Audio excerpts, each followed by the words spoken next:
Hi and welcome to Rose's Cafe. The menu today is going to be Japanese tempura. Tempura is a method of cooking seafood, meat, and vegetables by dipping them in a nice light batter and quickly deep frying them in hot oil. And the objective here is to get chopstick-sized pieces of food cooked inside of a light, crispy batter crust. You can use various foods for this, like shrimp, scallops, or chunky cut pieces of chicken. Vegetables is all good. Once the food's been cooked, you serve it hot with a dipping sauce or salt. The dipping sauce can vary, but it typically includes soy sauce, rice wine, grated daikon radish, and maybe some garlic and ginger root and some other spices.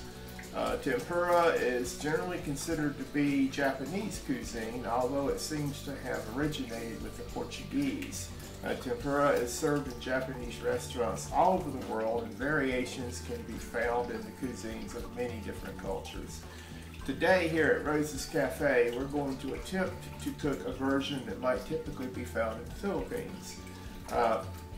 This is a base to start from. You can feel free to modify and experiment with this basic process to get a version to suit your own taste. Okay, for the first step, we're going to make our dipping sauce. We're going to have it ready and set it aside.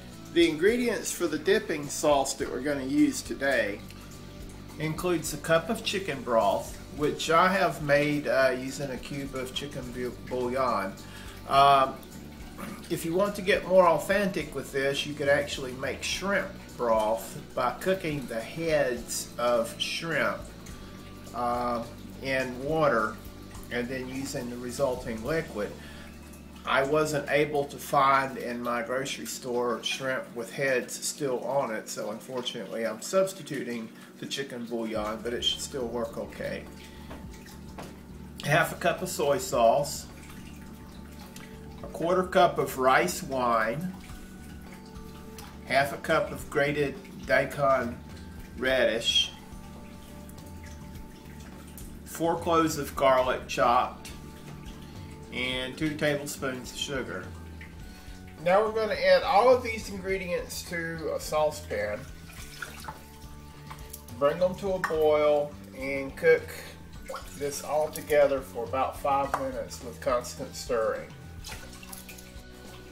Our dipping sauce is ready now, so I'm going to move it to a serving dish and set that aside for later. Now it's time to turn our attention to the dippers. For our experiment today, I've decided to try 4 different ingredients.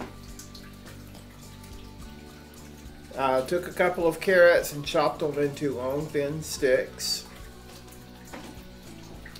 I have about a pound of uncooked frozen shrimp. It's peeled but with the tails on. A couple of green bell peppers sliced into spears. And about half of an eggplant sliced up into chunky pieces. Now, had I been able to find some fresh shrimp with the head still on, I would have gotten those and headed the shrimp and used the heads to make the shrimp broth. That would be more authentic Filipino style. The shrimp heads are very flavorful, and you would use them to make a broth, and then you would use the broth and dispose of the heads. Now I'm getting ready to do the tricky part. I've already blended the dry ingredients for the batter into this bowl. That would be the flour, cornstarch, baking soda, baking powder, sugar, and salt. The wet ingredients I've put together into this bowl. 1 egg slightly beaten and 3/4 of a cup of water, which I chilled in the refrigerator. Now I've set up an arrangement here where I have a larger bowl with ice water. This bowl is going to remain sitting in during the whole process.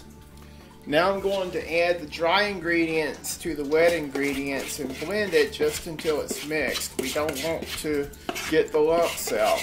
The more we mix it, the more gluten will form, and we don't want that. Okay, so now I think we're about ready to go. You'll notice I have everything lined up and ready. First, here's our dippers all set up. I'm going to use the tongs to handle them. If I were Japanese or somebody practiced with chopsticks, that's what I would use, but I'm not, so I'm going to use kitchen tongs to move each piece, dip it in the batter, and then put it in the deep fryer. After it's nice and golden brown, I'm going to remove it and put it on these plates with paper towel, waiting to absorb the excess oil.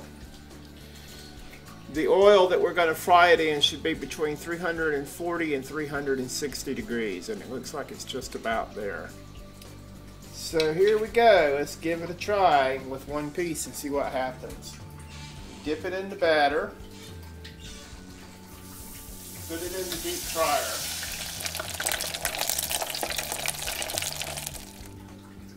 Okay, looks pretty successful to me. So now excuse me for a little while I get all of the stuff all nice and fried up.